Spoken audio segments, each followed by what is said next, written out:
Então, vamos começar. Pessoal, hoje nós vamos ler Lucas 16. Estão apostos aí? Sim. Quem gostaria de ler? Peraí. Até o 13, do 1 ao 13.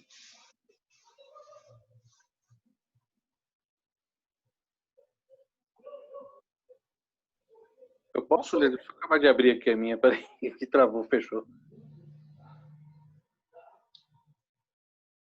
Eu leio enquanto você abre. Então lê, Bia, desculpa. Pode ler, por favor. É do 1 ao 13, Dri? Isso. Amém. A parábola do administrador infiel.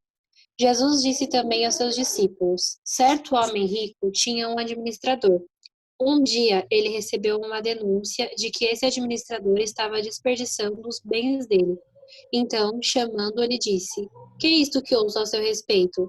Preste conta da sua administração, porque você não pode mais ser o meu administrador. O administrador então se pôs a pensar: que farei agora que estou sendo demitido pelo meu patrão? Trabalhar na terra não posso, de mendigar tenho vergonha. Já sei o que vou fazer para que, quando for demitido, as pessoas me recebam em suas casas. Tendo chamado cada um dos seus devedores do seu patrão, perguntou ao primeiro: por que você não deve ao meu patrão? E ele respondeu: 100 barris de azeite. Então o administrador disse: pegue a sua conta, sente-se depressa e escreva 50. Depois perguntou a outro: e você, quanto deve? E ele respondeu: pegue a sua conta e escreva 80. E o patrão elogiou o administrador infiel por essa esperteza, porque os filhos do mundo são mais espertos do que a própria geração dos filhos da luz. E eu reconheço a vocês: usem a riqueza injusta para fazer eu recomendo a vocês: não usem a riqueza injusta para fazer amigos, para que quando a riqueza faltar, vocês sejam recebidos no tabernáculo. Quem é infiel ao pouco, também é fiel no muito. E quem é injusto no pouco, também é injusto no muito. Portanto, se vocês Bia, não forem... Bia, até aí tá bom, que daí eu vou voltar um pouquinho no 10 de novo. Tá. Mas do 1 até o 9, a Bia estava explicando uma história que Jesus conclui no versículo 9, que esta é a lição, certo? E eu queria perguntar algo para vocês. Esse administrador é bom ou é mau? Não. Vocês entenderam a história? Ficaram com dúvida na história? Não. A história é que esse administrador não estava administrando corretamente. E o seu senhor fala que ia dar as contas para ele.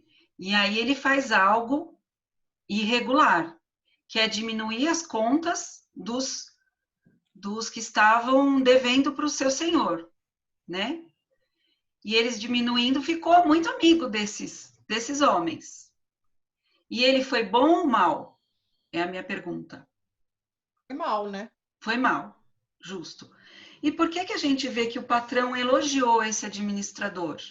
Ele elogiou a astúcia dele. O que ele ganhou fazendo isso? Ele ganhou dinheiro em cima dos devedores, né? Na verdade, De forma ele ganhou injusta. mais prestígio, não o dinheiro, porque dinheiro... Ele ganhou menos. Ele não ganhou o dinheiro para ele, né? Os amigos dele pagaram menos para o seu senhor. Deu para entender a história? Sim. Deu, mas eu não entendi por que ele saiu como justo pro patrão. Não, o patrão não falou que ele é justo. O patrão dele não está descrito aqui, mas provavelmente ele está dentro dos filhos deste mundo, que é descrito no versículo 8. Os filhos desse mundo, eles têm astúcia com as coisas deste mundo. Então, esse chefe dele falou assim, nossa, não é que ele foi espertinho? Ele fez algo irregular, só por quê? Porque ele sabia que ia sair daqui Ele não quis se arrepender, não quis mudar de atitude. O que ele quis fazer? Quando ele saísse de lá, ele ia ter amigos no mundo. Então, aqui está falando que os filhos deste mundo são mais astutos que os filhos da luz. E aí, Jesus vai concluir a história. Quem que quer ler para mim só o versículo 9? Por isso, eu digo a vocês, usem as riquezas deste mundo para conseguir amigos, a fim de que, quando as riquezas faltarem, eles recebam vocês no lar eterno. Isso. O que vocês entenderam aí? Hoje a professora vai ficar perguntando.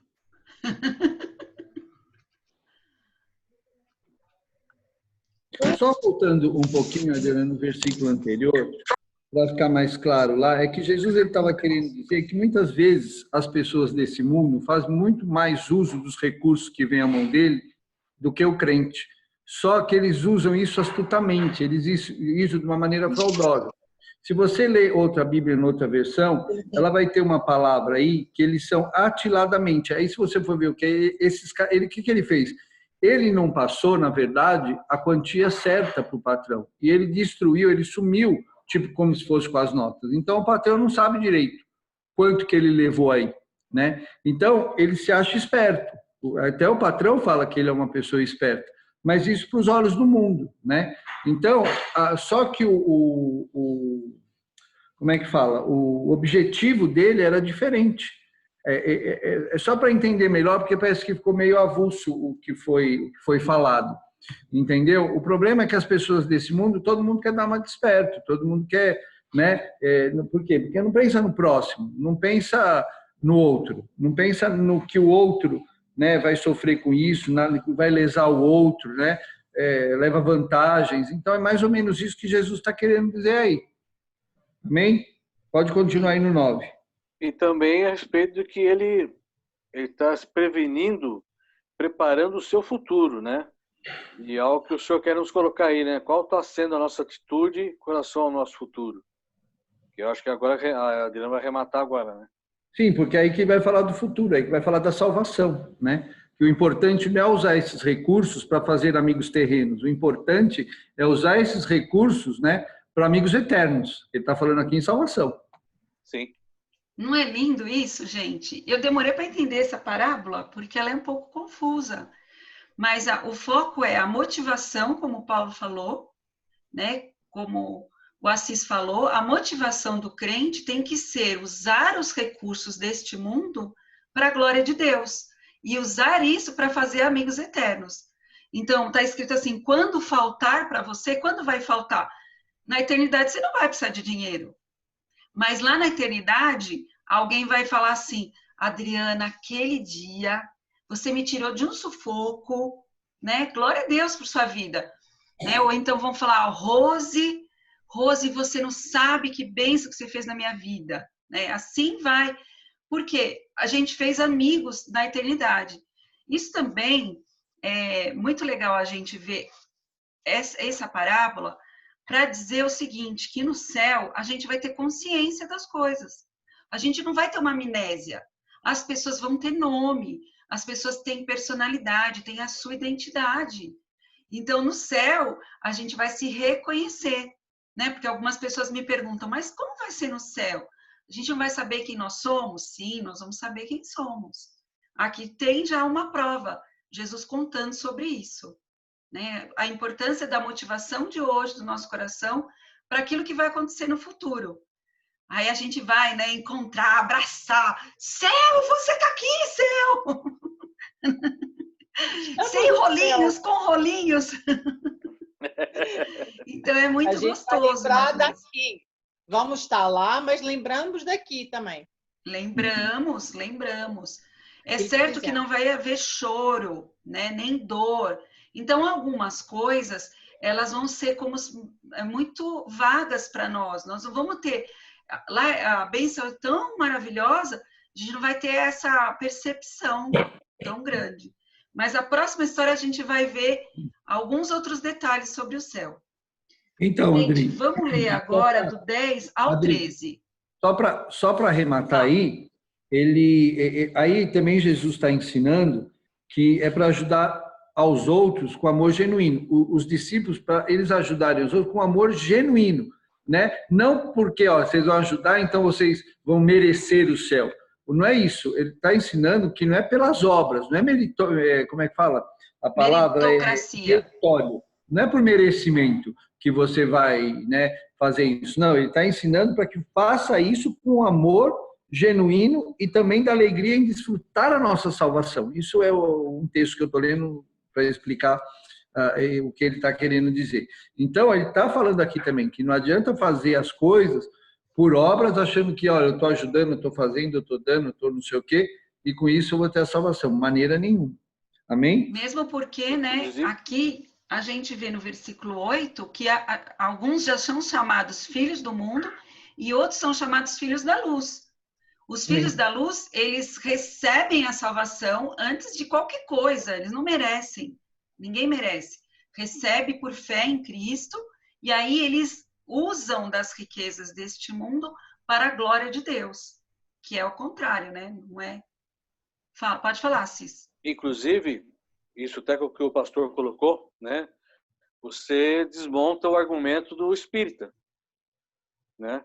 Em que ele faz as coisas por obras para alcançar a vida eterna, para alcançar boas coisas, tá? Além de Tiago, além de você desmantelar também Tiago, Hebreus, mas com essa passagem você desmonta a teoria deles e pelas suas obras que você consegue coisas boas, que você vai ter recompensas vindas do céu, e aí você desmonta, vai cair por terra, por esse engano. Eu pensei logo nisso, é interessante. Então, vamos ler do 10 ao 13 agora. Quem gostaria de ler? Eu posso ler. Pode ler. Quem é fiel no pouco, também é fiel no muito. E quem é injusto no pouco, também é injusto no muito. Se, pois, não vos tornastes fiéis na aplicação das riquezas de origem injusta, quem vos confiará a verdadeira riqueza? Se não vos tornastes fiéis na aplicação do alheio, quem vos dará o que é vosso? Ninguém pode servir a dois senhores, porque ou há de aborrecer-se de um e amar o outro, ou se devotará a um e desprezará o outro. Não podeis servir a Deus e às riquezas. Isso. Até aí. Gente, capítulo 15, 16, Lucas, ele vai focar a conversa de Jesus com os fariseus. Lembra das 3 parábolas da semana passada? Aqui é uma continuação, porque Jesus ainda está falando dos religiosos que se sentiam justos, que se sentiam bons administradores para Deus, só que eles estavam muito preocupados com a imagem que eles tinham diante dos outros homens, em serem reconhecidos pelos outros homens, assim como esse administrador infiel. Aqui, Jesus vai continuar dizendo aos princípios espirituais. Quem é fiel no pouco vai ser fiel no muito. Então, se você, nas riquezas desse mundo, se apega, né? No caso, os religiosos, eles eram tão preocupados em viver muito bem, até para dizer que Deus estava abençoando eles, que eles não estavam sendo fiéis nem no pouco. Como que Deus vai dar as coisas eternas, que são riquezas espirituais, muito maiores que as riquezas desse mundo, para eles cuidarem? Se eles estão só preocupados, a motivação do coração deles é ser visto pelos outros, mudar um pouco a lei para adaptar ao que eles acham bom para eles mesmos. Então, aqui ele vai falar, ninguém vai servir a dois senhores. Aqui é o tapa, né, de Jesus nos fariseus. Porque a pessoa que está com a motivação errada, ela vai ter outro senhor, não é Deus. E o dinheiro vai entrar aí como um senhor. Por isso que ele fala, né? Vocês não podem servir a Deus e ao dinheiro. Ou, em outras versões, a Deus e a Mamon, que seria um nome para um Deus. Entenderam? Então, quando um homem está tão ligado à riqueza desse mundo, ele vai ficar preso a um Deus. Ele vai servir esse Deus. a motivação toda do coração dele vai ser adorar esse Deus. Deu para entender? Amém. Tudo bem? Às vezes os irmãos me veem falando aí, aqui eu deixo no mudo, aí falo com a Júlia, eu falo com o outro que passa, mas eu estou aqui, tá bom? Não estou maluco falando sozinho. Amém, eu creio. Minha oração é essa. Aqui, aí é o seguinte, na verdade, Jesus está falando aí da honestidade, né? De ser fiel, tanto no muito, tanto no pouco, tanto se não é seu, quanto não é seu. E se você vê na profundidade aí, a honestidade provém do caráter, né? Não importa a quantidade de dinheiro que você tenha, não importa a quantidade do dinheiro, se alguém colocar na tua mão R$1 ou 100 milhões, o seu caráter de honestidade de mexer com aquilo tem que ser igual, né? E normalmente o mamon corrompe o coração das pessoas. Esse que é o grande problema do dinheiro. O dinheiro corrompe, né? O dinheiro corrompe. Então que o Senhor nos guarde, né? Essa honestidade, esse caráter de fazer as coisas certas, de sermos fiéis a Ele. Amém? Amém. Amém. Vamos ler agora do 14 ao 18.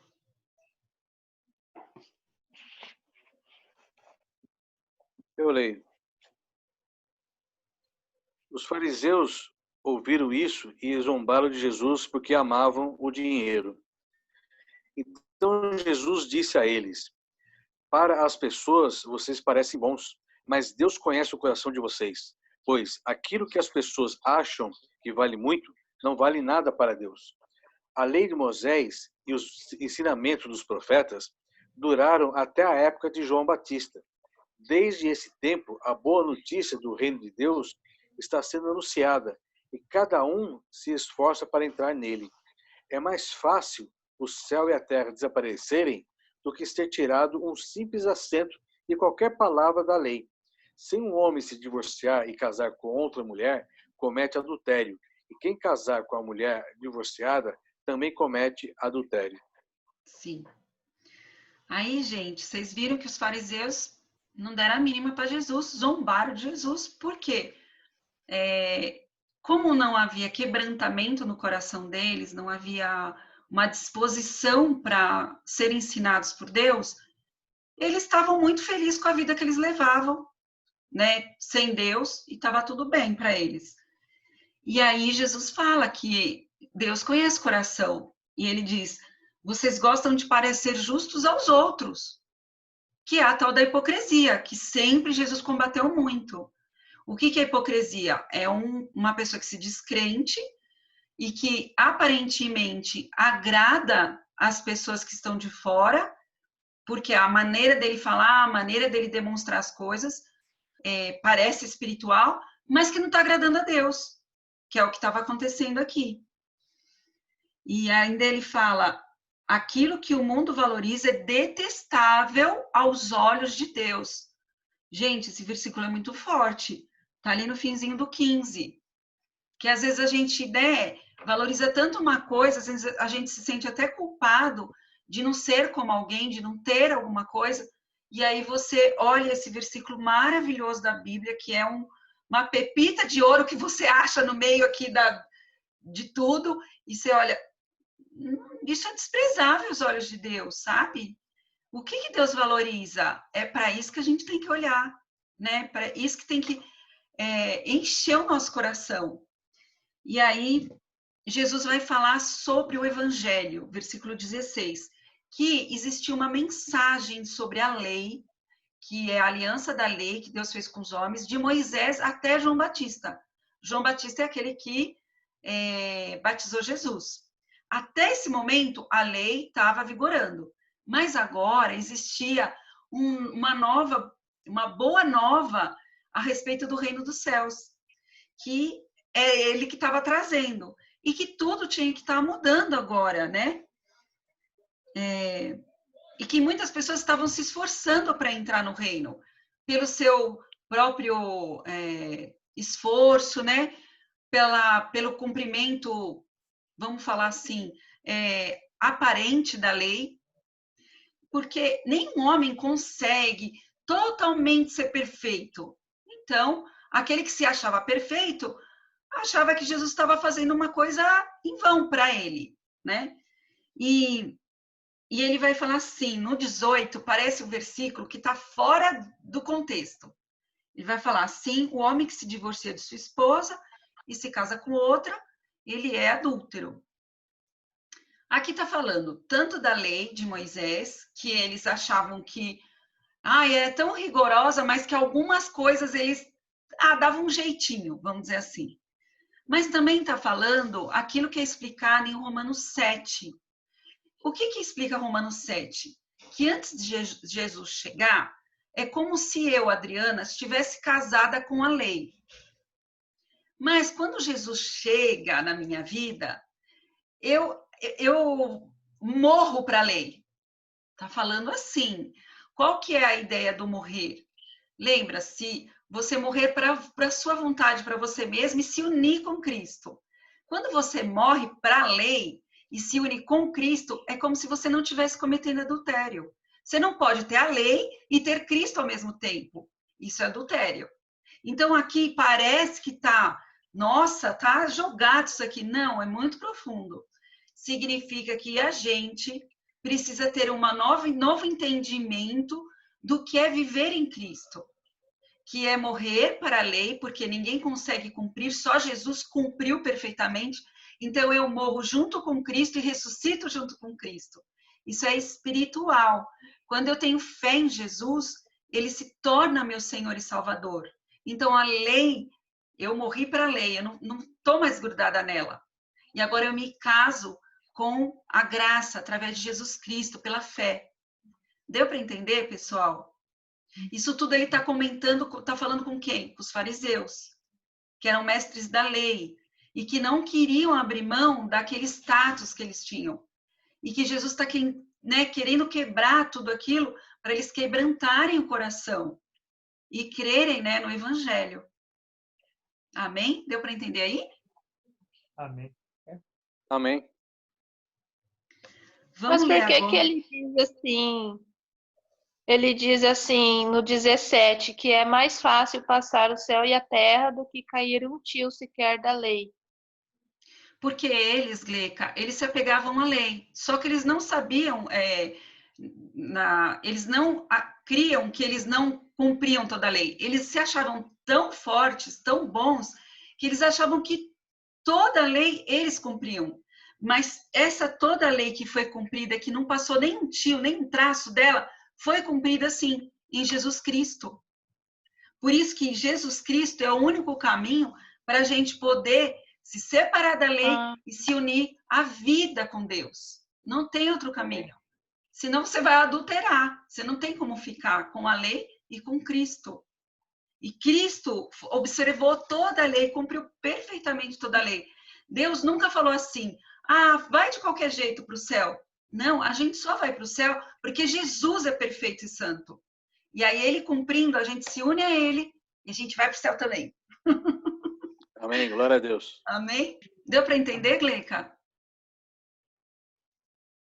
Amém, entendi, obrigada. Deu sim, entendi. Que bom Obrigada. que você perguntou. Muito bom esse versículo. Ok? Paulo, tá sem áudio. É que quando ele fala de um tio, né, é porque, tipo assim, um minúsculo sinal posto sobre uma letra hebraica faz distinção de uma da outra, entendeu? De uma palavra da outra. É por isso que ele usa aí, se cair um tio, né? E é a menor parte de uma letra, que já faz toda a diferença, entendeu? Muda quando se cai. Se você pegar o hebraico, são vários sinaizinhos, pontinhos, virado para lá, virado para cá. Então, se você mudar um sinalzinho daquele, você muda a palavra. Então, é a mesma coisa. Por isso que ele fala assim de um tio, se cair um tio, né? O que acontece? Um minúsculo sinal posto algumas letras hebraicas para fazer a distinção em relação às outras. Então, quando ele fala isso, ele está querendo dizer, né? Cair um tio sequer da lei. Quer dizer, se tirar uma letrinha da lei, é isso aí. Entendeu, Gleica? Entendi. Caiu um pouquinho o sinal aqui, mas eu assisto depois de novo. Tá bom. Mas obrigada. É isso aí, gente. Agora essa história, gosto demais dessa história, gente. Aqui, o título da Bíblia fala história, não fala parábola. Por quê? Não se sabe se é uma história real ou não, mas se for uma parábola, é a única parábola que tem nome de um personagem. Então, muitos dizem que isso é uma história real, tá bom? Eu quero que leia do 19 até o 31. Quem gostaria de ler? Na minha Bíblia está escrito parábola. Sim. Tem Bíblia que tá... Algumas... a minha tá história, mas tudo bem. Mesmo que seja uma parábola, alguns dizem pode ser uma história, porque é a única parábola que tem um nome do personagem. Uhum. Entendi. Achei que minha Bíblia era exclusiva. Vamos ler do 19 ao 31. Quem gostaria de ler?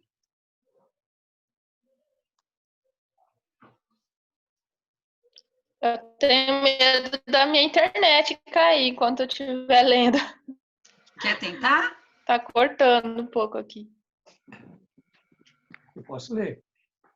Posso tentar. Do 19 ao? 31. 31.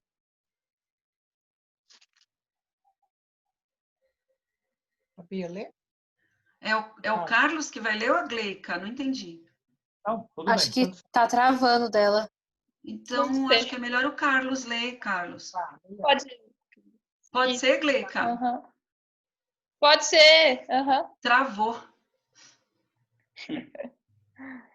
Posso ler? Pode.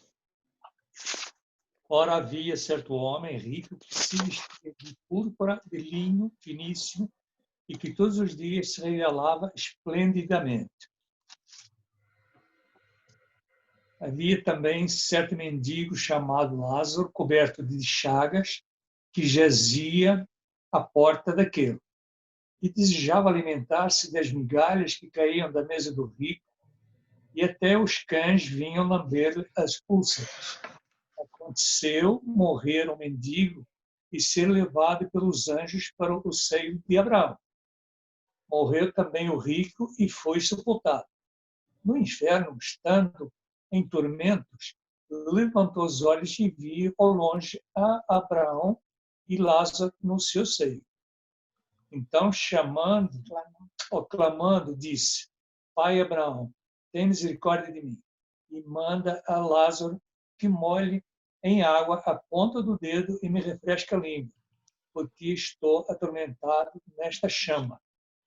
Disse, porém, Abraão: Filho, lembra-te de que recebeste os teus bens em tua vida, e Lázaro igualmente os males. Agora, porém, aqui ele está consolado, tu em tormentos. E, além de tudo, está posto um grande abismo entre nós e vós, de sorte que os que querem passar daqui para vós, outros não podem, mas os de lá passar para nós. Então replicou: Pai, eu te imploro que o mandes à minha casa paterna, porque tenho 5 irmãos, para que lhes dê testemunha a fim de não virem também para este lugar de tormento. Respondeu Abraão: eles têm Moisés e os profetas, ouçam-nos. Mas ele insistia: não, pai Abraão, se alguém dentre os mortos for ter com eles, arrepender-se-ão. Abraão, porém, lhe respondeu: se não ouvem a Moisés e aos profetas, tampouco se deixarão persuadir, assim que ressuscite alguém dentre os mortos. Glória a Deus. Amém. Pessoal, como eu estava falando para vocês, o Lucas está trazendo Jesus falando com os fariseus. Vamos pensar um pouquinho. Aqui é uma história de 2 judeus, tá bom?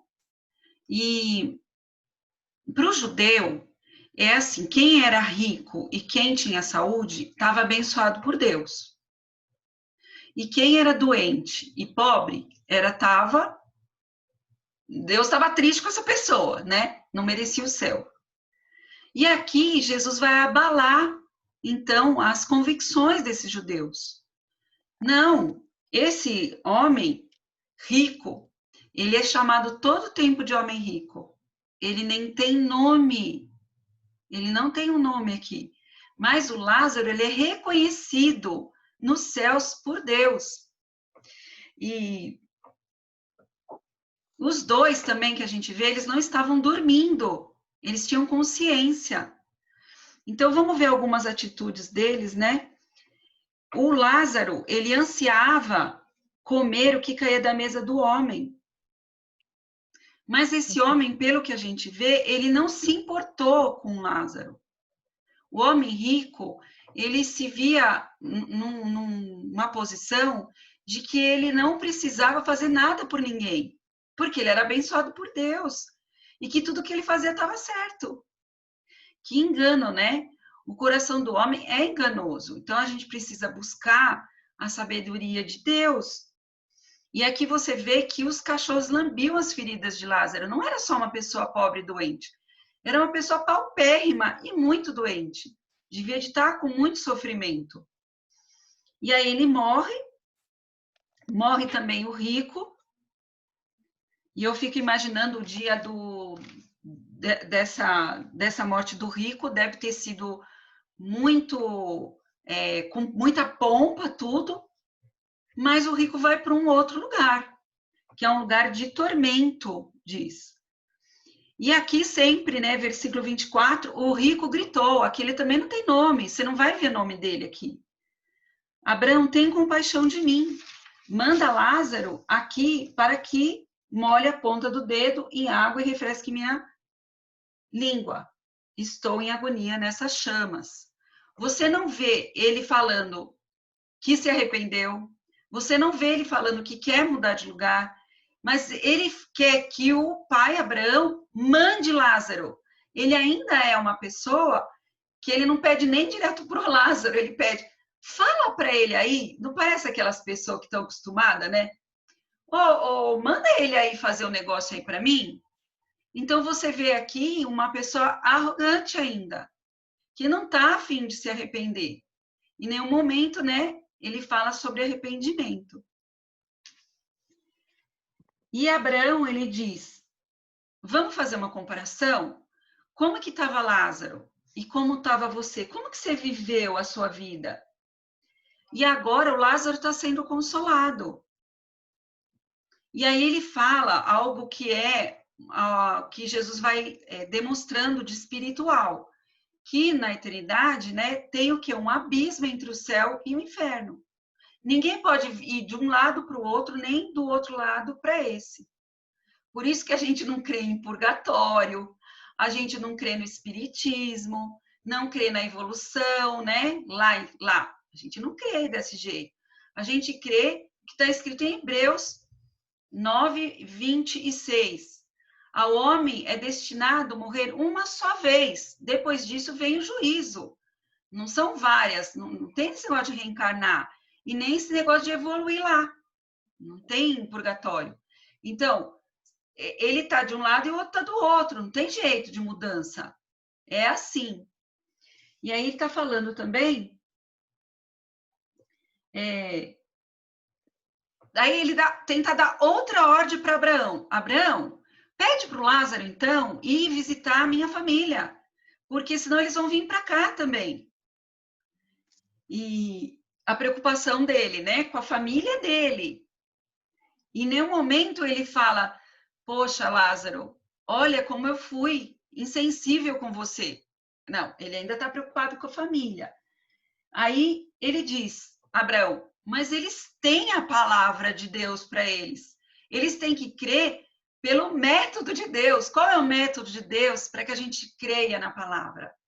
É pela pregação da palavra. Você tem que ouvir a palavra, quebrantar seu coração, se arrepender, ter fé em Jesus Cristo e se unir a Ele. É assim que é o método de salvação de Deus. E aí ele fala, né? Abraão diz, mesmo que alguém se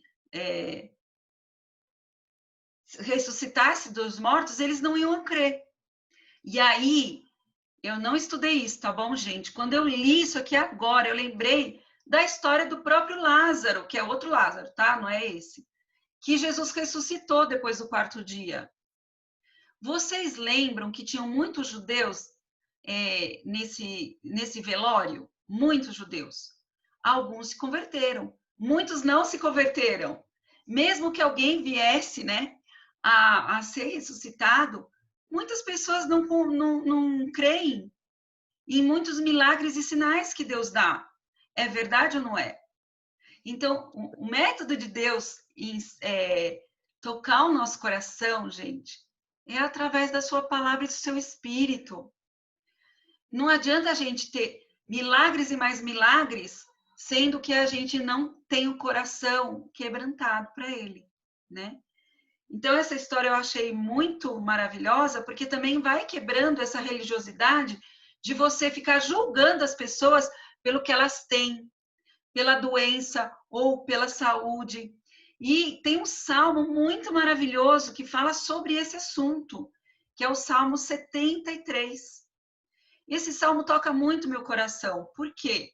Porque é um judeu também, é um cristão, não, um homem do povo de Deus, que ele começa a se desanimar, olhando para as pessoas que têm recursos, que têm saúde, mas que não temem a Deus. E ele que teme está passando por dificuldade. E aí você vê ele resolvendo, né, isso em oração com Deus. Depois que o coração dele quebranta, ele fala: agora já entendi, Senhor, desculpa que eu pensei de maneira errada. Isso daí que eles têm é que nem algodão, tem muito volume, mas não vai ter peso eterno. Mas o que eu tenho tem peso eterno. É lindo, se vocês puderem, marquem aí, leiam o Salmo 73 e vem de encontro a isso aqui, que você vê que o Salmo 73 já tinha sido escrito nessa época, que eles não entendiam dessa maneira. Eles se achavam melhores, achavam que já obedeciam toda a lei e não reconheciam Jesus como Senhor e Salvador. Deu para entender aí? Deu para entender. Lindo, né? E isso é uma coisa que acontece hoje, hoje em dia, porque muitas vezes acontece, a pessoa cristã, eu estou falando isso de verdade mesmo, com a minha filha mesmo. Então, a Daniela, cristã, eu me converti em 2000, a Daniela já estava no caminho, né? Então, ela é cristã e outros espíritas bem de vida. E por que a Daniela estava com tantos problemas? Ela não é cristã. Se ela não sei o quê, e estava com tantos problemas, e glória a Deus que hoje já não. Mas assim, é difícil, porque a pessoa fica olhando, como assim, se está passando tudo isso? Mas vocês não são cristãos? Aquilo que Deus valoriza, né, é diferente do que os homens valorizam. Deus conhece o coração, como nós lemos. Exatamente. Isso mesmo. Amém. Que tira de conclusão aí que o arrependimento tem que ser aqui. Não adianta depois que está lá querer se arrepender, não, que não dá mais tempo. Justamente. É agora. Exatamente. É aqui ou agora, com luta, sem luta, o que é cristão está passando por mais tribulação do que o que é rico, não importa. O arrependimento é agora. É isso aí. Deus olha o coração. Eu não sei, eu posso dar uma opinião minha, né? É o seguinte, a gente julga as pessoas pelo aspecto, certo? Eu acho. Agora, tem muitas pessoas que não conhecem o que o outro está passando e que trocariam com muita facilidade a situação de um para o outro.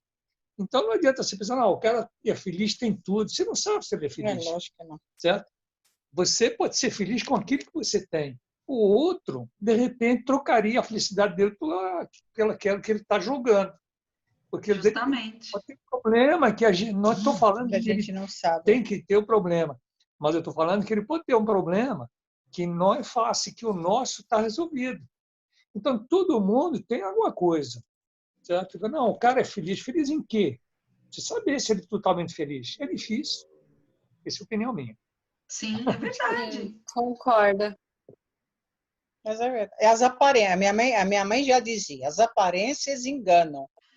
Então, você vê muito pela aparência. Pois é. É verdade. Mas engana aos outros. A Deus, não. Sim, exatamente, com certeza. Com certeza. A Deus, não. Amém. Glória a Deus. Adri, Oi. por favor, você pode repetir aquele versículo que você falou de Hebreus? Hebreus 9, 25, não, 26, eu acho. Deixa eu pegar aqui. Foi 26 que você falou. Eu anotei. Deixa eu ver se eu falei certo. Não, de 26. O que está escrito no 26? Eu acho que é o 25. Tá escrito assim: se fosse assim, ele precisaria ter sofrido muitas vezes desde a fundação do mundo. Agora, porém, ao chegar o fim dos tempos, ele se manifestou uma vez por todas para aquilar o pecado por meio do sacrifício de si mesmo. Eu acho que é o 25 mesmo, deixa eu ver. Não, não é esse, não. Nossa, eu falei com tanta convicção. Ah, não, é o 27, gente. Nem é 25, nem é 26, é 27. Lê o 27 para você ver. E assim como aos homens está ordenado... Calma. Hebreus 9, 27. Isso. Tô no lugar certo, tá? E assim como aos homens está ordenado morrerem uma vez só, vindo depois disso o juízo. É isso Acho que aí. esse capítulo inteiro fala mais ou menos sobre esse assunto, né? É isso aí, gente. Obrigada. De nada. Muito gostoso, né? Esse negócio que vocês estão falando de aparência e tal, né? É uma coisa que só as pessoas que estão fora enxergam. Por exemplo, eu já vivi isso. No começo da pandemia, os meus amigos que não são cristãos ficavam, nossa, mas você vai tomar todos os cuidados, que não sei o quê. Sai, não vai dar em nada, a gente é novo. Eu falei, não, gente, a gente tem que obedecer às leis e tal. E aí eles perguntaram, nossa, e que Deus é esse que você acredita? E, assim, pessoas que acham que, tipo, só porque eu sou crente, eu não vou tomar os cuidados. Eu sei que toda autoridade que é feita no mundo, toda autoridade que tá governando, foi Deus que fez, foi Deus que colocou. Então, não importa se a autoridade é cristã ou não, eu tenho que obedecer, né? Obedecer é melhor que sacrificar, como diz a própria palavra. Então, esse negócio é, assim, tem muitos olhares que a gente pode ver. A gente pode ver pelo que o Carlos falou, ou também por um ponto, tipo, ser justificado por fazer o certo, sabe? No meu ponto de vista. Sim. E tem muito crente, Bia, eu vejo porque eu moro no meio de dois crentes também, né? Tem muito crente que também fala, não tem problema, Deus está no controle. Ok, Deus está no controle, mas eu concordo com você. Que tem as leis... Tem que fazer a sua parte, sim. Exatamente. Nós não podemos atentar o nosso Deus. Ele pode nos livrar disso, ele pode fazer que a gente... Mas nós não vamos não atentar a Deus. A palavra nos ensina isso. Isso mesmo. Sim, exato. Perfeito. Perfeito. Como os próprios... Lembra, Adriana, no começo, que você olhou, mas por que você não pode tomar medicamento? Não vou esquecer isso na minha vida. Mas por que você não pode? Deus vai te curar, mas Ele pode te curar através do medicamento, médico, medicamento e tal. Não é? Então, isso olha, aí. e quantas pessoas... E quantos crentes mesmo... Não, você não vai tomar nada, Deus vai te curar. Olha, eu ouvi isso de várias igrejas. Eu creio. Deus já te curou. Ok, tem, mas muitas vezes os médicos estão aí para nos ajudar também. Através do médico tem a cura. Isso foi muito importante para mim. Muito bom. Sim. Tem até uma passagem bíblica que Paulo fala para Timóteo, Timóteo, toma uma dose de vinho por causa das suas frequentes dores de estômago. Na época, eles não tinham o remédio que a gente tem hoje, né? Então, se fosse o de hoje, ô Timóteo, não deixa de tomar o omeprazol, viu? É isso. Não tem nenhum problema, né? Então, é bíblico, o remédio é bíblico. Glória a Deus. Adri, oi, Lu. Eu estava pensando no que vocês estavam falando, e eu penso assim, não é porque nós somos cristãos que nós estamos isentos, porque a chuva vem para os, né, não vem para os cristãos e os não cristãos, o sol Isso. também não nasce. Sim, Né? Então, eu creio que às vezes a pessoa tem essa ideia errada porque não conhece a Bíblia. é Porque verdade. Lu. a Bíblia não nos isenta das coisas. Né? Verdade. Então, eu lembrei disso, que eu achei importante colocar, porque eu já ouvi isso de pessoas também, né? Você não crê? Né? Como se estivesse tentando, né? Vai lá, vê se você não pega o Covid, Deus não protege, né? Tem gente que não conhece a Bíblia, né? Nós temos que fazer a Verdade. nossa parte, como os irmãos disseram. É só isso. Obrigada. Verdade. Amém. Eu creio. Amém. Obrigada, Lu. É isso aí, pessoal. Eu acho Bom. que a gente já pode finalizar, né? Vamos finalizar? Vamos. Quem gostaria de orar para finalizar? Esqueceu de tirar a gravação hoje. Hoje eu esqueci. Peraí.